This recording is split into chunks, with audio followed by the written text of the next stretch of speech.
If you have just completed your graduation or are in your final year and on the verge of completing your graduation, then you might be thinking about government examinations that you can write. Now, I personally would advise you to go and explore various other opportunities as well before finalizing competitive exams. But if you've already decided that competitive examinations and your desire to work in the government sector is the way to go, then this video is for you. I'm going to discuss eight major different levels of government examinations that you can write, that you can target in the next 1 year of your preparation. So let's begin at the top.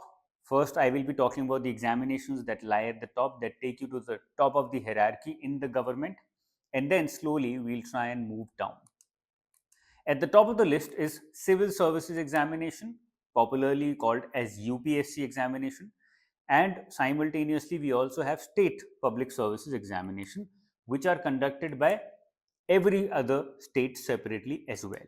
Okay, so you can write UPSC examination conducted by Union Public Service Commission at the center, which is called as Civil Services Examination, and simultaneously you can also take examination of conducted by different states as well.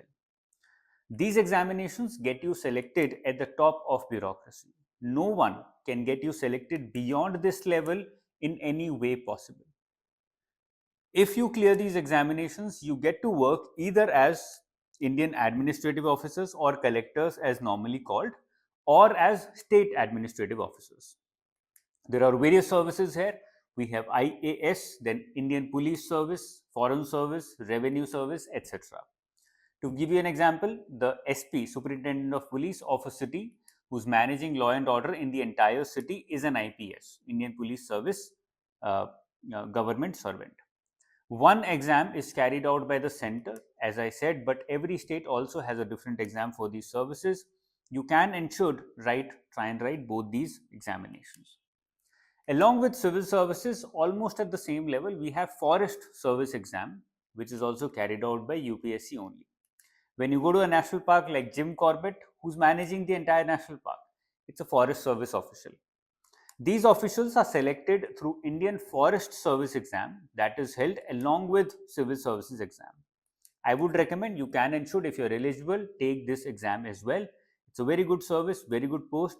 You get to enjoy a lot, and at the same time, the contribution to Indian wildlife is immense. After civil services, the next best set of examinations are for regulatory bodies. Now, there are three major examinations that are held every year regularly. These are RBI, Reserve Bank of India, then SEBI, and finally NABARD. The exams for these are held, as I said, once a year. The timeline is not decided every year in advance.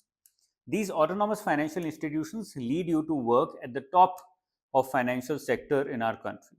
You can't work at any better place when it comes to the financial sector. If you wish to contribute to Indian financial scene, then these are the best organizations. But this is not all. After these bodies, there are certain organizations that also come out with vacancies more irregularly, but they are also regulatory bodies in our country. For example, we have SIDBI, then IRDAI for insurance, PFRDA for pension, and IFSCA for international finance. These are comparatively simpler exams that get you to work at the highest level in these regulatory and financial bodies. Do not ignore these exams if they're released when you are preparing. So have a look out for these examinations as well while you're preparing for competitive exams. What comes below regulatory bodies? After these regulatory bodies, we have Bank PO, Probationary Officer exams, and SSC CGL exams. Bank PO exams help you get a job in banks as an officer.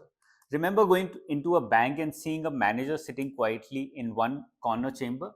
That manager comes out through Bank PO examinations. The first 5 years in banks are tough because the responsibility and risks are very high. But after initial 5 years, as you get promoted further, life gets easier and more comfortable. The SSC CGL exam gives you opportunity to work in government departments below the administrative officers like IAS, IRS, IPS, etc. For example, you can be selected to work as custom officer under IRS officers. You can be selected to work as tax officer below IRS officers. You can get promoted to IAS level in about 25 years right before your retirement. but the work and impact is large even in SSC CGL also. The exam is similar in syllabus to bank PO examinations, so you can prepare for both together as well. There are some minute changes with respect to how the examination is held, number of questions that are asked, and the way that you try and solve the papers in the examination. But majorly, there are a lot of overlaps between these two examinations. The level of working is also very similar. Okay. Now, if you're a specialist like a lawyer or an agriculture expert, you can also apply for specialist examinations that are released regularly. For example, you can work in a bank as a legal expert or as an IT expert through these specialist examinations. So they're also held at the same level along with the bank PO and SSC CGL exams. Let me come to the seventh major examination. These are defense examinations. They've always been popular in India, and why not? You get to serve in one of the biggest and best defense services in the world. After graduation, there are multiple exams that you can take. There is CDS, CAPF, AFCAT. These are some of the major exams that you can take.